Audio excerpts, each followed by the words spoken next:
I'm a guy living in Johannesburg, South Africa. It's also known as one of the crime hotspots in the world. Getting robbed is just kind of something everyone is prepared for, emotionally at least. Guns aren't nearly as common as they are in America, and I often think they should be. I've never had much of a hard time in South Africa, and while I know a lot of people who have been severely affected by Johannesburg crime, I've always just been pretty lucky. Nothing's ever happened other than attempts or close calls. That is, of course, until one night when I happened to be lost. South Africa is full of townships. They're basically settlements for anyone living at a level of poverty so appalling, it makes the American sponsor an African videos look like sponsor a Kardashian. I'm not even kidding. One of these townships, Alexandria, happens to be quite near a nice neighborhood where rich people stay. Big plots, big houses, and so on. A good friend of mine lives there. When I was 18, just having gotten my license, I decided I'd pop through to his house after going to a party with a few others. I didn't really know the way all too well if I wasn't leaving from my house, but I knew the basic idea was that if I didn't go on the freeway, I'd have to go through Alexandria, and being an idiot, I figured that'd be just fine. I knew the area was dangerous as hell, but getting lost didn't cross my mind. And so I arrive. It's dark as hell. There aren't any streetlights, just some fires that people have started on the side of the road, and I'm already feeling scared. It's pretty damn quiet, and it was late for me to be driving through. About 11 p.m. I kept going straight on the main road, hoping it'd take me to where I was going. But as time wore on, I noticed Lynborough Park, the area I was talking about earlier, fading away, so I pulled a few funky turns. Taking a left, I caught something in my headlights that scared me. This dude who looks like a hobo, beanie and rags, is carrying a full-on deer across the street. It's dead and looks like it's rotting. Unsettling as hell. I brake to let him cross and then slowly stroll past, keeping an eye on him. As soon as he reaches the other side, he pulls out a hatchet and starts hacking the deer up. Needless to say, I'm terrified, but I don't read into it too much. Poor people will eat whatever they can, and I was pretty sure he was just going to eat whatever meat he could get off the deer. I keep driving and start heading back the way I came, and I'm starting to regret coming here. Still no streetlights, hardly any cars passing, just guys on the sides of the road with fires lit, and they all eyed me out. I probably should have mentioned this earlier for context. White people do not go to Alexandria. That's not me being racist, it's merely a fact. The white people who are in poverty in South Africa live like American trailer trash, whereas the truly impoverished black South Africans settle in these townships, and it's just not normal to see a white person there. Furthermore, my car was a black BMW 325 Ci, which is a pretty awesome car amongst the South African community, and I'd had a lot of people warning me that I'd be specifically targeted for hijacking or whatever. But I always shrugged it off because I never had any reason to care. My car also had a tendency to overheat. Back to the topic. I drive past a group of guys all sitting around a fire in a trash can, and as I drive past, they turn to look at me. I'm taking it pretty slow. 2 blocks down, I'm in a dead street and my car's heat gauge heads over into the red. The only words going through my head are, "Damn it, damn it, damn it," and I pull over, kill the engine and turn off the lights. It's pitch black, but I can make out a few flickering lights, be it from fires or electricity in my rearview mirror. It doesn't look like anyone is around, so I feel okay. But I know I'll have to wait a good 20 minutes before starting my car up again. I go outside and start checking the engine and fumble my phone about to get some light. I start doing random crap to try and handle the heat problem, like opening the bleeder. My phone had about 30% battery still, but it cuts out for no damn reason while I'm using the flashlight on it. So, no phone, no car in Alexandria. Then I hear something which makes my blood run cold. Not like a sudden fright, but my heart just sinks and I feel like puking. I look down the road and can barely make him out, but there's a black dude walking towards me, dragging a pole along the street, so I hear that clanking sound while it rubs against the tar. Now that's a pretty obvious sign that he's not just gonna stop to say hello, and I'm scared. On the bright side, I have had a lot of weird or violent confrontations and almost getting mugged, so I'd handled it before. It's just that this time I was in the middle of nowhere and I was basically a pariah. So I stand there, stupidly, and then I figure my only option is to make a friend. So as he gets close, dragging his pole along, I decide to act my ass off. I quickly notice that running would do me no good. I'd probably just get murdered somewhere if I did, and then I'd have no car. And if I stayed, I risked both, but screw it. I put on a big smile, put my hand out for a handshake and say, "Hey, what's up, buddy? How's it going? Don't worry about the car, just a little bit of a heat problem." He looks a little confused and kind of pissed off, and I'm almost certain he's just gonna whack the hell out of me with the pole. But I seriously feel like there's nothing else I can do. If I leave my car, I'll probably die in Alexandria. I may as well stay put. So I pull out my cigarettes and offer him one, which was the first time I was really glad to be a smoker, and I ask him for his name. He kind of grunts "Exlepo" or something weird like that as he grabs a cigarette. And when I light it for him, I see his eyes are bloodshot as hell, and overall he just looks like a man in not good health. I take a look at his pole and ask him about it. You know, like, why the hell do you have a pole? Only I word it better. He grumbles a little bit, but I make out, it's dangerous out here. The robbers and rapists and whatnot. I figure I need a good deal of BS, because I just get a terrible vibe from being here, and from this gentleman now leaning against my car. "Oh, well, you can feel safe here," I say, and I try and put some, I don't really know how to say this. I try to make it sound scary, which I can do pretty well. My voice is pretty commanding, but at this point I actually want to scare him enough that he'll back off. I think it worked because he looks at me and his eyes are kind of shifty and he says, "Why?" And I smile and say, "I've got a gun on me," and I lift my shirt up a bit at the back where he can't see it. On the inside, I have a mix of emotions. Half of me is high-fiving the hell out of me because I think it's actually working. And then the other half is expecting him to call my BS, take it as a threat, or just get pissed off. But he looks at me and I can tell that he's a little freaked out, and he starts making small talk while we finish our cigarettes.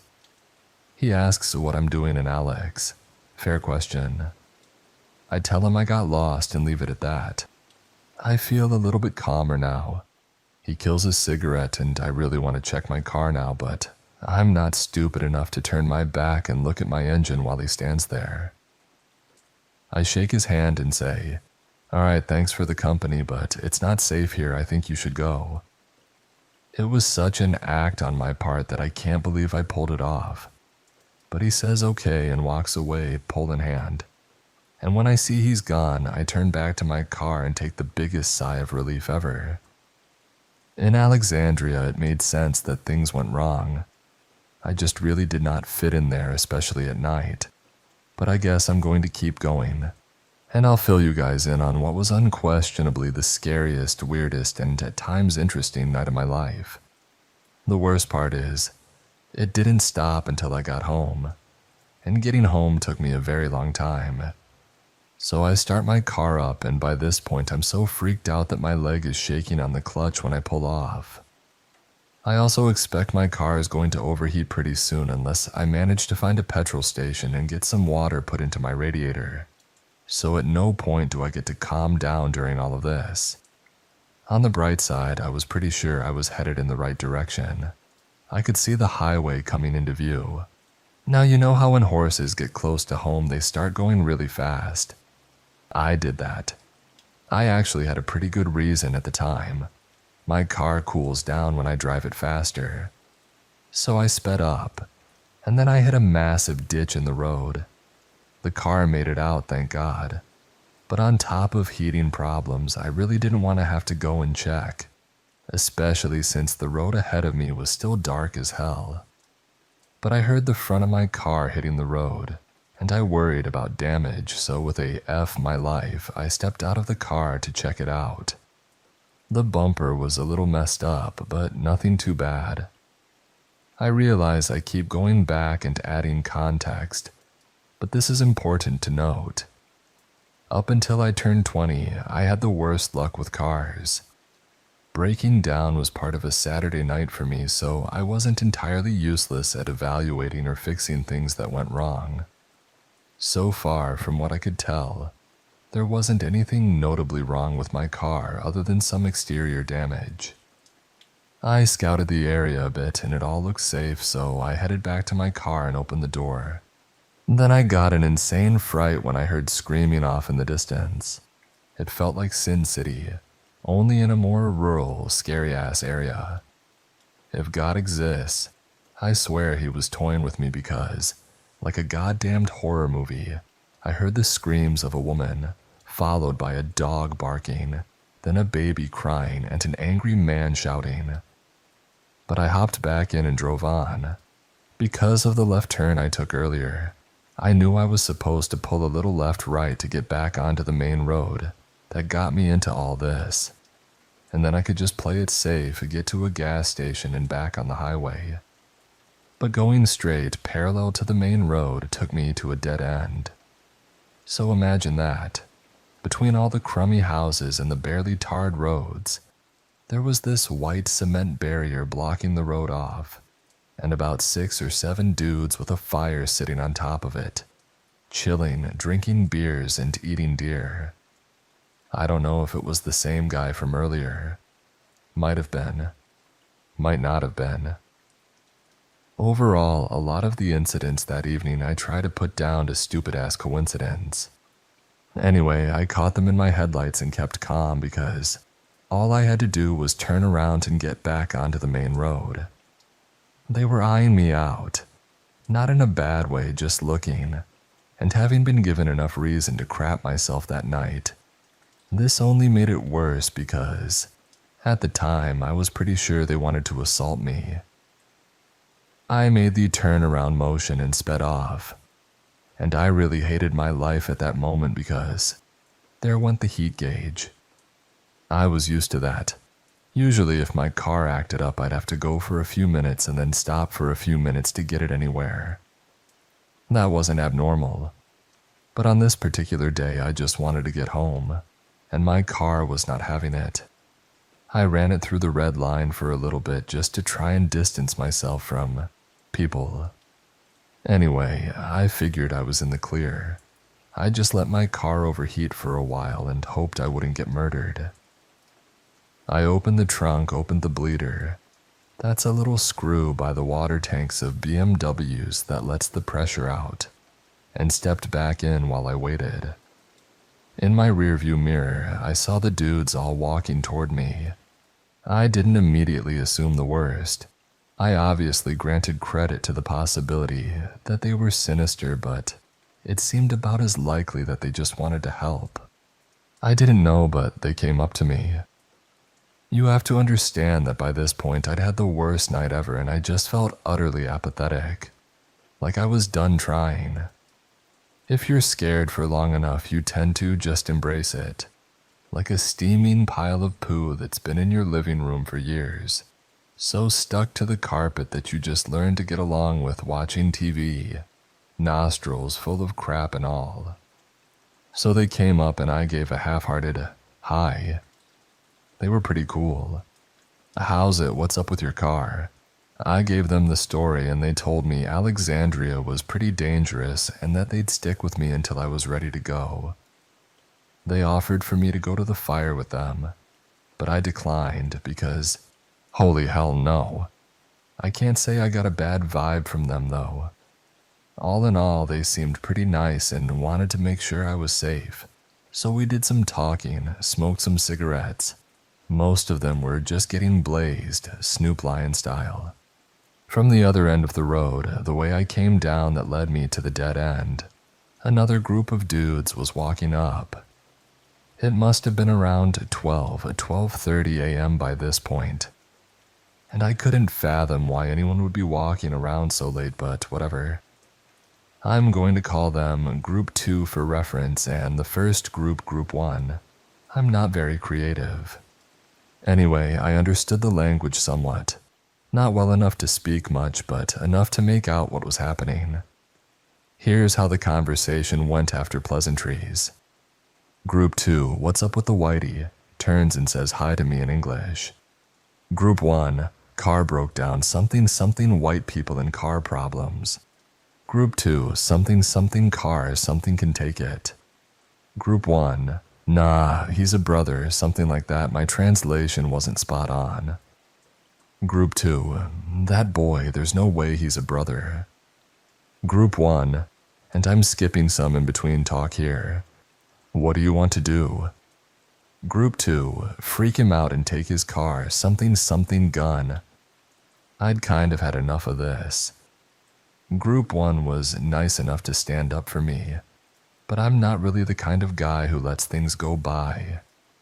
And sometimes I really wish I was because it might keep me out of trouble, but in this case I think I did the right thing. So I tapped one of the guys next to me, a guy from my group, and said, "Did he say he wants to see my gun?" He looked at me and said, "You have a gun." I motioned for him to keep it down and told him I've got it in the car if we need to use it. He tapped his buddy on the shoulder and whispered something. He told Group 2 that I've got a gun, which I don't, and that they should lay off. It's not going to go well. Group 2 kind of grunted and kept walking, a few of them trying to shake my hand as they did, but screw that. I was a little too cocky in eyeing them down though. To me, it made sense. They were just conspiring to rob me, then smile and wave as they walked past. But the last guy stopped and said, "What? You don't want to shake my hand?" So I looked around a bit and figured out what I was going to say. "I speak Zulu."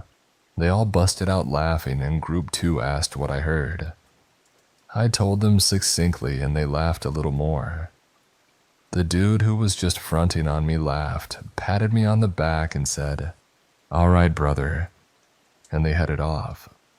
One of the guys from Group 1 was nice enough to get me some water for the car, and they helped me fill up and gave me some directions to where I'm going. Hell yeah. I said my thanks and goodbyes and drove off after a little while of making sure everything was sorted. I was pretty confident now. My car wouldn't overheat if I'd done the water properly, so I should be fine. And I finally knew where I was going. And it was super damn simple. I made it out of Alexandria, and the story continues after that.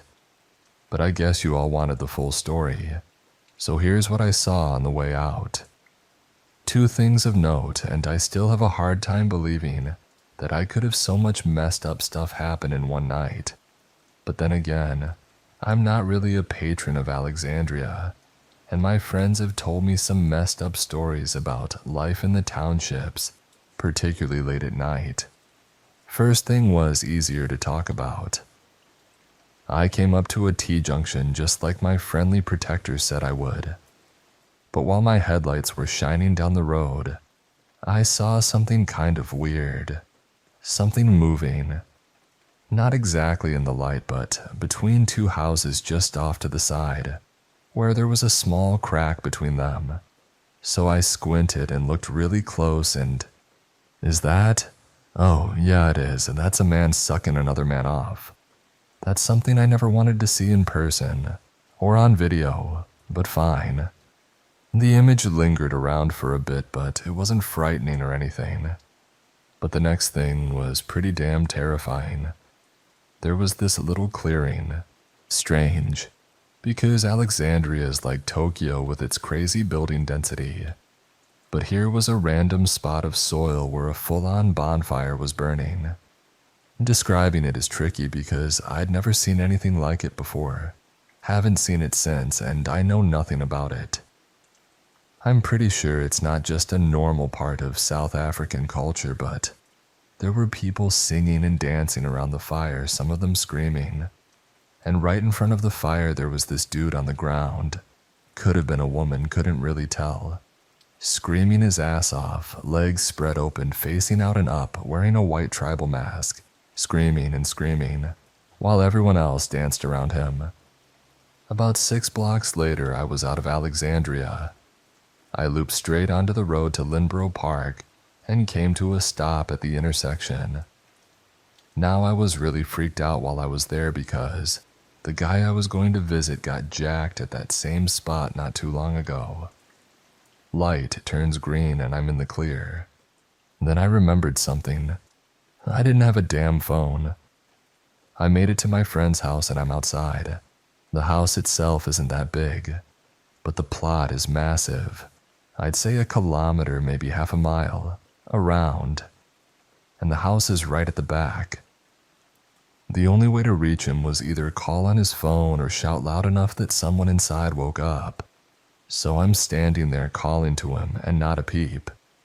It's dead quiet. I'm worried about waking the neighbors, his parents, or anyone, and I'm in a terrible mood by this point. Looking back, I don't know why I didn't just go home then, but I think it was because I felt like I'd been through so much. Little did I know, I was in for even more. Writing this now, I realize I've never told anyone the full story, just bits, but holy hell did this night get creepy. I drove to a nearby gas station. I say nearby, but it was out of the neighborhood over a bridge and into the city you'd expect halfway between Alexandria and the rich white folk with their equestrian estates. It was a Friday night and I wasn't done yet.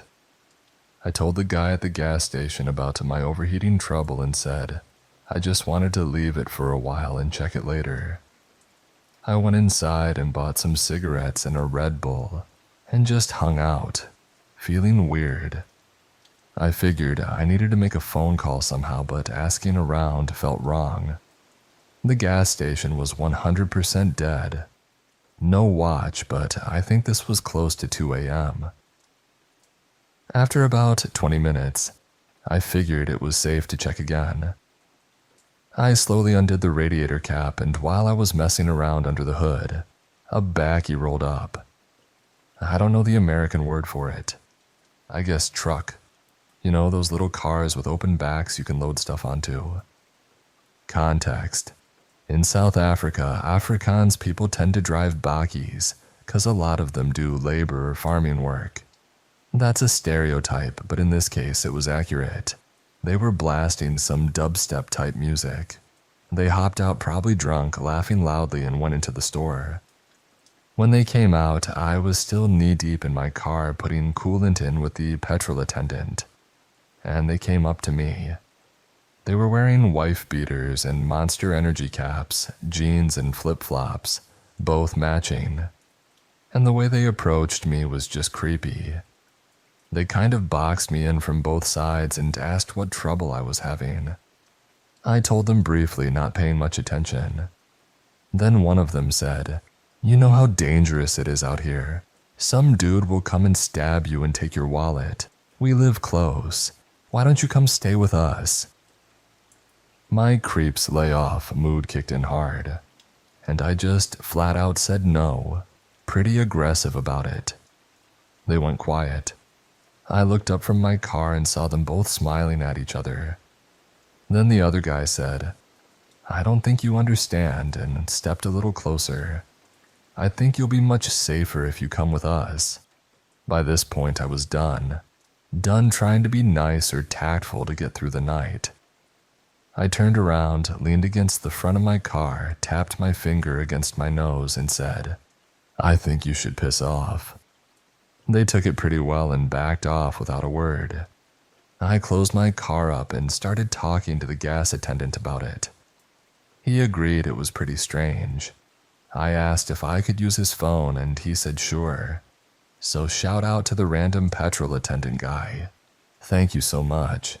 I called my friend, he woke up, and I told him as briefly as I could what happened. Just minor details. He laughed and said he'd wait outside for me in 15 minutes when I came over. Mid-phone call, I heard a scream. "You damn kafir." Kafir is a really bad word in South Africa. Imagine the N-word on steroids. Seriously.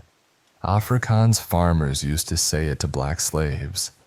Remember, this is closer to home than American slavery, considering apartheid only really ended in 1994, and the treatment was brutal as hell. Long story short, this word is deadly serious, and it's not something you hear people blurt out by mistake. It's so taboo it makes me feel dirty just hearing it. I told my buddy I had to go, but I'd meet him soon. The two Afrikaans guys were roughing up the petrol attendant who'd been nice enough to keep me company and let me make a phone call.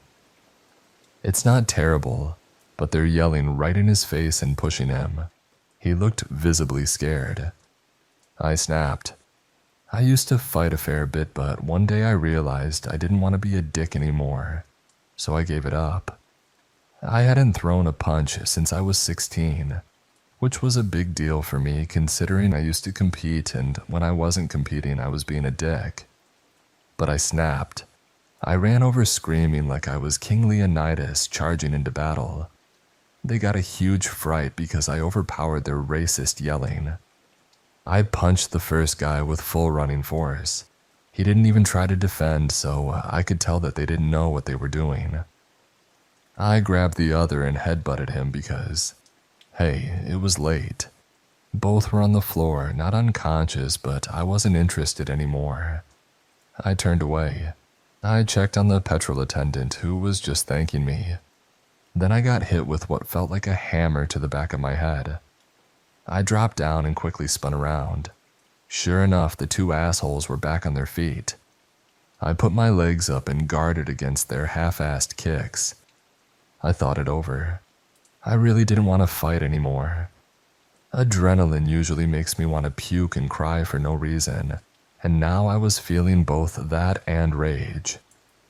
Finally, I said, "Listen, I'm going to jump up now. If you're still here when I do, I'm not going to let you get back up." They backed off. One guy's face was already bloody from the headbutt. They got into their car and warned, "We're coming back for you and that damn kafir." I wasn't too worried. I was planning to leave soon, and it's not like they'd follow me, right? I told the petrol attendant to call the cops and wait for them to show up. They agreed to keep an eye on things, but tell me that I shouldn't go off on my own. I insisted I'd be fine. I pulled out and headed back the way I came. Just before crossing the highway, I noticed a car behind me doing a U-turn to get right behind me. A little nervous, I tried to shake it off. I was actually feeling calm by now. Guess all the anger at those racist assholes had burned off. My head throbbed from the hit, but it wasn't too bad. I turned on my indicator and the car behind mimicked me. Taking a closer look, it was definitely a bakkie, but I couldn't make out the faces. There were at least two guys riding in the back. Now I was on this tiny one-lane road looping around to Lynnborough Park. The main road was closed, and Lynnborough Park was as quiet as a graveyard. No one to help, and I was clearly being tailed. I revved my car as hard as I could. I'm no great driver, but my car was faster than whatever they had. I took the corner while crapping myself, worried I'd spin out or flip. I gained some distance, but they were trying to catch up. I turned onto the first actual road in Lynnborough Park, killed my lights, and made a right turn, the road to my buddy's house. I killed the engine and parked under a tree because, hey, that trick always works in Need for Speed. The tailgaters rolled by slowly, saw my car, and made the turn. I called myself a dumbass and quickly start up and drive off again. Gordon wasn't outside like he said he'd be. I had nothing to do but circle the block. The rednecks started yelling and waving cricket bats. My fight or flight kicked in. Not much thinking was happening. After 3 trips around the block and a bunch of screaming, Gordon finally showed up. I pulled into his driveway, jumped out, and closed the gate behind me. The rednecks stopped their car, got out, and started banging on the gate. Gordon was massive, typical rugby player build. At least 6'5", 130 kilos of muscle. He asked what the hell was going on. I told him some assholes were roughing up a gas attendant and now they're pissed because Princess over there bleeds too easily. South African gates are serious business because crime is real. Gordon's family had been broken into a lot, so their place was Fort Knox with a crazy electric fence. The rednecks couldn't get past but yelled and acted obnoxious. Gordon sized them up and said, "There's only 4 of them, we could probably take them." I told him it wasn't worth it and suggested calling the cops. He laughed and told me to wait. I sat inside while Gordon drove my car up the long driveway. I listened to the 4 dudes shouting and pacing outside. In retrospect, it was kind of funny. These guys just wanted to beat me up, but the gate was too much hassle. Finally, Gordon came back. He stepped out grinning, wielding a high-end paintball gun that looked like it belonged in Halo. He'd spent about $500 on it, and it was loaded with pepper and rubber bullets with a massive gas canister attached. Gordon started firing at them.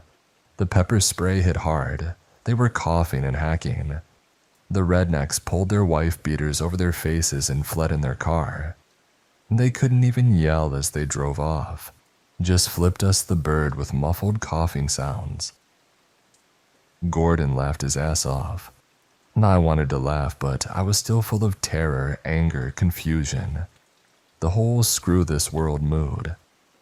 I told him some of what happened, what I could remember. Honestly, he missed a lot of the details. A lot. You're the first to ever hear the full story of the most consistently messed up night I ever had. I got inside, it was 4 a.m. and I had the most deserved beer of my entire life.